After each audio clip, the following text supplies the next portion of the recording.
She thought it was just a peaceful day on the beach with her camera, until a lonely toddler wandered into her frame, crying, alone, no parents in sight. And then he whispered one heartbreaking word, "Mommy." What happened next led her on a journey she never expected. And what they discovered inside a burned-out safe will leave you speechless. Watch the full story to uncover the truth behind the child, the fire, and the letter that changed everything. But before we start our story, smash the like button, make sure to subscribe and hit the notifications bell so you won't miss any new stories. To better understand the story, it is important to know Anne's past. When Anne used to travel to Colombia during her medical studies to provide development aid there, she fell in love with the country. Not only was she enchanted by the beautiful nature, but she also quickly fell in love with the people. They were hard-working people who, despite their hard existence, always found a reason to smile. The hard life in Colombia was not strange to Anne either. When she was young, she had struggled through setbacks that you wouldn't wish on anyone. Her parents had died in a car accident at a young age, so little Anne grew up alone. She stayed at one foster home after another, but she could never stay long enough to call it home. But Anne turned her grief into a zest for life. Without ever having a solid base, she graduated from high school with flying colors. After that, she went on to university, and through hard work and perseverance, she managed to work her way through that as well. But her difficult childhood had had some serious consequences. Because she had had such a hard time herself, Anne decided never to have children. Because no matter how well she managed to make her way through life, she never wanted any child to experience what she had been through.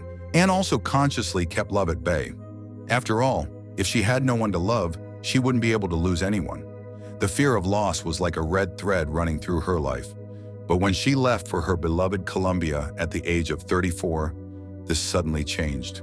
Something happened to Anne that she never saw coming. On a free afternoon, Anne decided to take a walk along one of the beautiful beaches that the country had to offer. The beauty of the country still managed to overwhelm her. She was so impressed by the beauty of the ocean with its calm, glistening waves that she lost all sense of time. She wandered further and further away from civilization, until at one point she was all alone. The beach where she arrived was situated in a completely deserted bay. Here she would have some time to herself, she thought. But just when Anne sat down in the sand to take some pictures, she saw something moving in the corner of her eye. With a jolt, she turned her head to see who or what came to disturb her peace. In the distance, she could see a little blue creature wandering around. When she took a closer look, however, to her great surprise, it turned out to be a little boy. The little boy was walking around, dazed and alone. His clothes were dirty from the sand, and his face appeared emaciated. Anne looked around, looking for the parents of this confused little boy, but they were nowhere to be seen. So she decided to go after the little boy and ask him.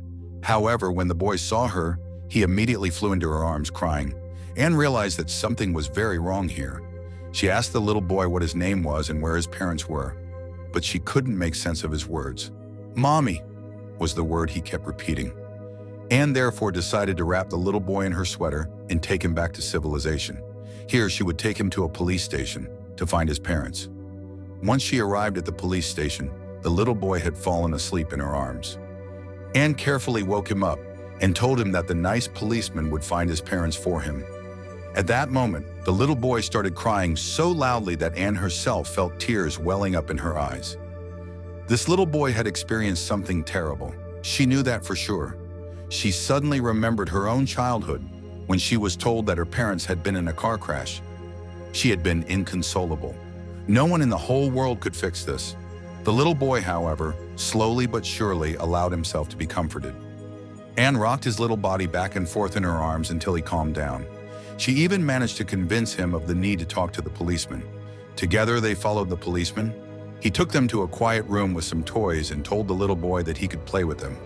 While the boy was playing, the policeman asked him all kinds of questions, and then the terrible truth came to light. The boy's name was Matias Garcia, and he had lived near the beach with his parents, when suddenly a fire broke out in the house. The little boy had run outside, scared of the flames. He had expected his parents to follow him, but they never came out. Lost and alone, the boy had wandered down the street, where he managed to find some food and drink. How long he had been doing this was unclear. Eventually, he ended up on the beach where he had met Anne. Apparently, Anne looked a lot like his mother, and he had thrown himself into her arms. Anne had immediately felt an inexplicable bond with this little vulnerable boy. What she didn't know at the time, however, was that this little boy would change her life forever. Anne recognized herself in this helpless little boy and immediately felt an overwhelming amount of love coming over her. "It was as if I finally felt all the love I had missed out on," she said, with tears in her eyes.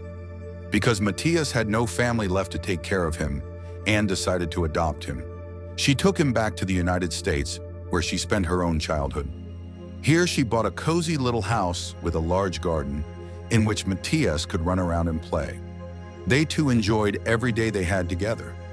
But then they got an ominous phone call from Colombia. It was the police. They had found things in Matthias' burned house that they thought he might want to have. A memento of his early days. A memento of his mother and father who died in the fire. But they had to pick them up. They had to go back to Colombia. The things simply couldn't be shipped because they were too difficult to transport. Anne thought this was strange. What kind of things could be so difficult to transport that they could not be shipped? And could they go back to Colombia? Wasn't it too emotional for little Matthias? But Matthias wanted to, and that turned out to be a good thing.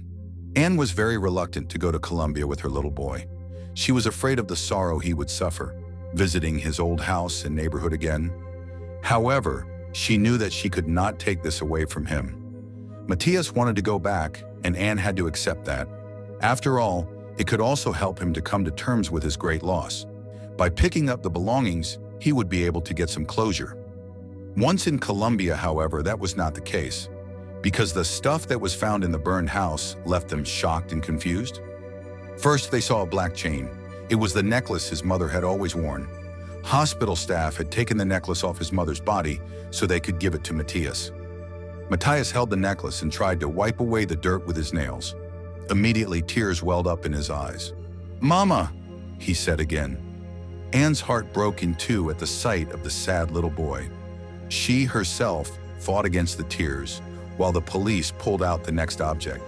It was a large square object and completely covered in soot, but Anne recognized it.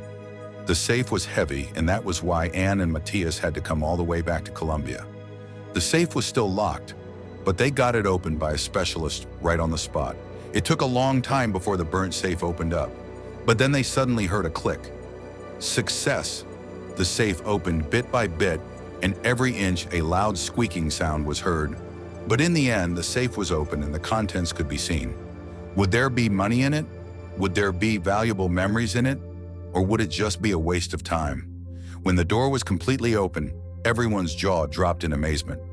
Although the outside looked burnt, the inside of the safe was completely preserved. Everything had withstood the terrible fire. At first, there seemed to be nothing of value in the safe. It was full of paper. Anne took the papers out of the safe and looked at them all carefully, one by one. They were mainly papers from the municipality, important contracts and other agreements.